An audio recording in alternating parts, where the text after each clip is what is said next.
तमाम सुनने वालों को और देखने वालों को अस्सलाम वालेकुम। Welcome to after hours presents lurking in the shadows with Mayer Hasan. Episode 3 है आज हमारा, और आज का जो मॉन्स्टर है उसके बारे में भी मैं आपको बताना शुरू करूँगा एक कहानी के साथ। बहुत मशहूर मॉन्स्टर है ये फ़िलीपींस में। हमने तो खैर इसके बारे में कम ही सुना है, और आप लोगों ने भी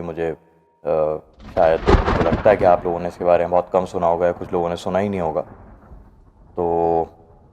कहानी कुछ ऐसी है कि ये एक यूज़र है इंटरनेट पे, इनका मुझे ब्लॉग नज़र आया, तो मैंने सोचा पहले ये कहानी आप लोगों से शेयर करूं, उसके बाद फिर इसके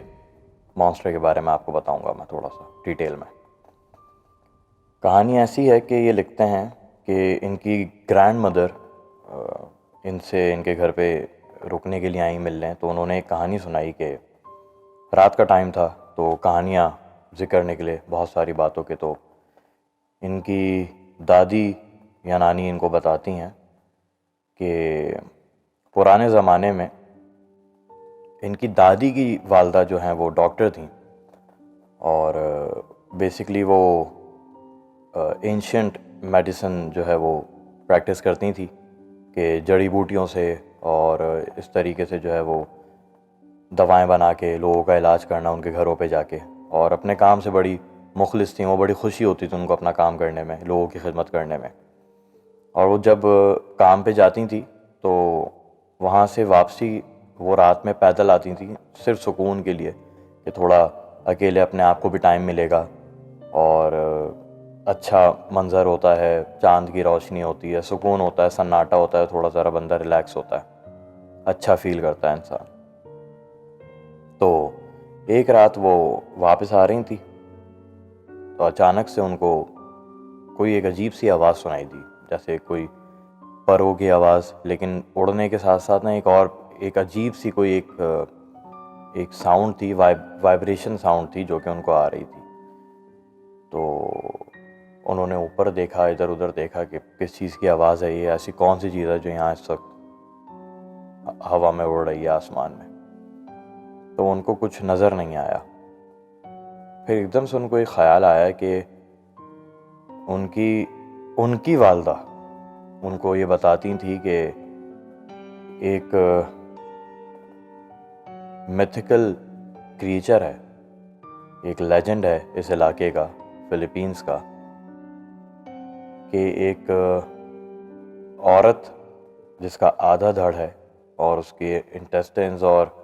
उसके आंतें और सारी चीज़ें सब आधे उसके जिस्म से लटक रही होती हैं, पेट तक कटी हुई होती है वो, उसके चमगादड़ जैसे पर होते हैं, बैट विंग्स होते हैं, और लंबी सी उसकी ज़बान होती है, अजीब से दांत होते हैं और लाल आंखें, और वो हवा में उड़ती है रात के टाइम पे, और वो शिकार करती है लोगों का, ख़ास तौर पे उन औरतों का जो प्रेग्नेंट होती हैं, और उनके साथ जो है वो उनको उठा के लेके चली जाती हैं,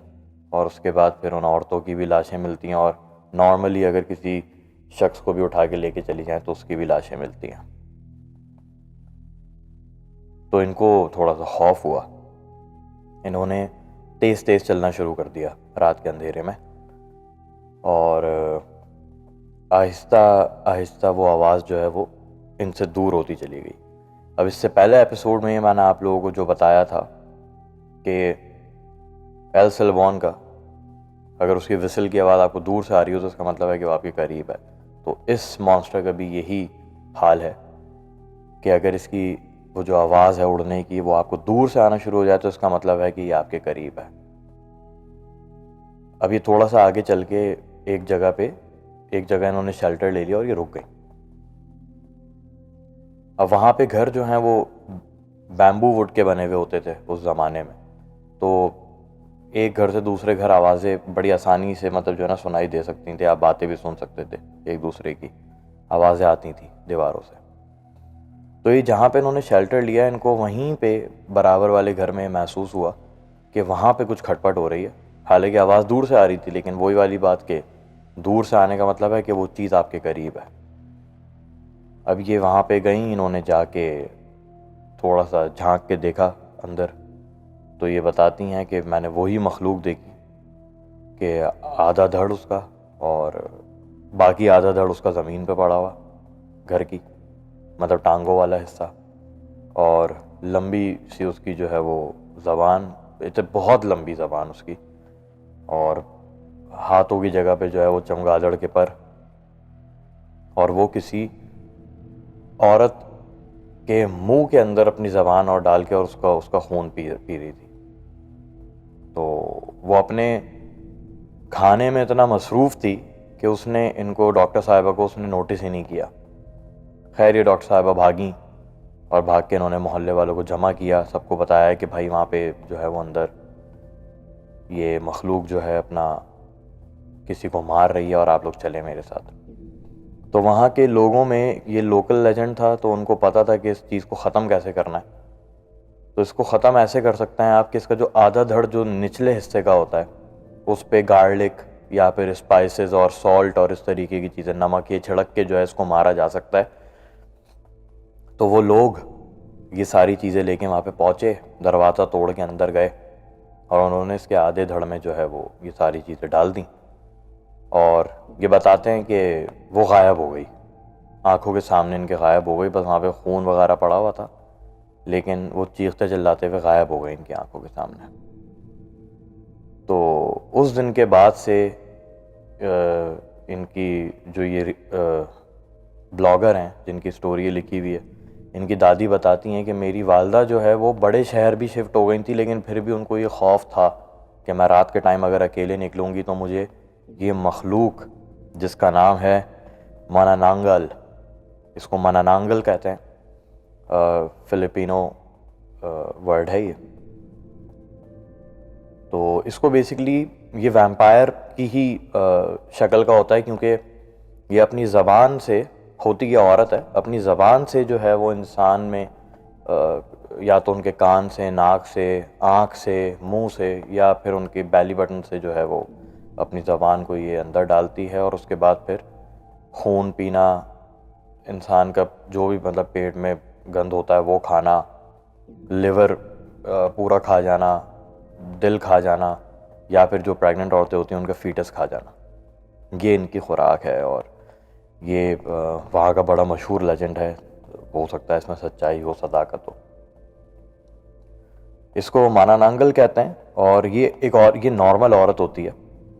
ये पूरा दिन जो है एक नॉर्मल खूबसूरत औरत के रूप में रहती है, और इसको शायद ख़ुद भी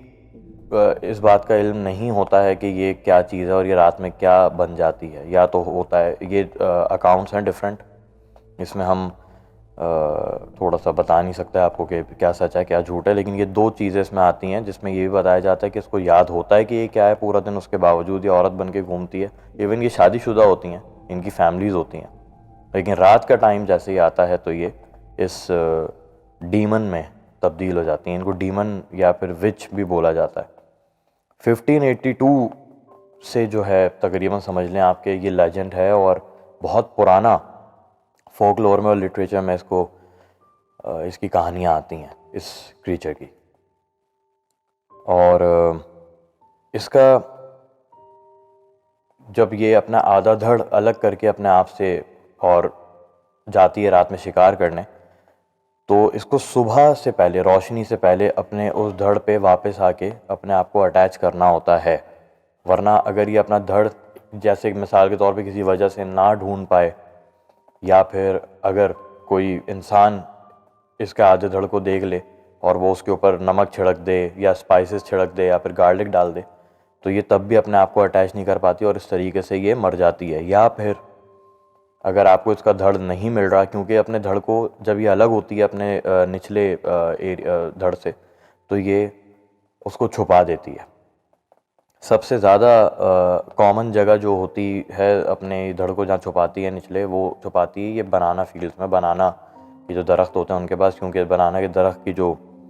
टहनियाँ होती हैं वो इंसानी टांगों जैसी ही तकरीबन शबी जो है वो उसकी होती है, मिलती है उससे।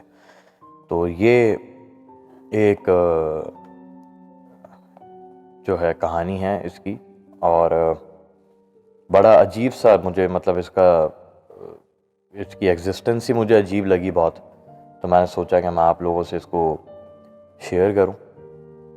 और अब इसमें कितनी सच्चाई है कितनी नहीं ये तो हम नहीं बता सकते, क्योंकि ज़्यादातर लेजेंड्स जो हैं वो लेजेंड्स ही आपको पता है होते हैं। और इससे क्या सबक मिलता है मैं आज आपको ये भी नहीं बता सकता, क्योंकि ये बड़ा कोई अजीब सा शेप शिफ्टर है। आपको तो अंदाज़ा हो ही गया होगा कि अपने आधे धड़ से अलग हो जाना और इस तरीके की चीज़ें, तो मतलब ये बहुत डिफरेंट टाइप ऑफ मॉन्स्टर है। और अगर ये रियलिटी है, कोई जिन या कोई ऐसी एंटिटी अपने आप को ऐसी चीज़ में तब्दील करके और फिर इस तरीके का काम करती है, तो ये वैसे भी बड़ा खौफनाक ही है सुनने में भी और समझने में भी। और अगर थोड़ा सा इमेजिन करें कि आप कहीं से गुजर रहे हैं और आपके किसी ऐसी मखलूक से आपके ऊपर से आसमान पे से गुजर रही हो कोई ऐसी मखलूक, तो मैं तो बेहोश हो जाऊंगा भाई, हवास बाख्ता तो हो ही जाऊंगा, बेहोश ही हो जाऊंगा। तो खैर आज का जो है वो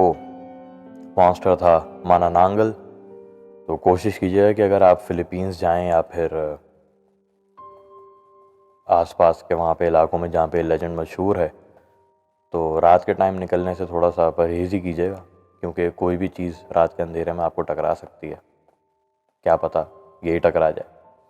तो खैर आज के एपिसोड के लिए इजाज़त, एक और ज़बरदस्त क्रीचर के साथ नेक्स्ट एपिसोड में लर्किंग इन द शैडोज़ के आपसे मिलेंगे। तब तक के लिए इजाज़त दीजिए, अल्लाह हाफ़िज़।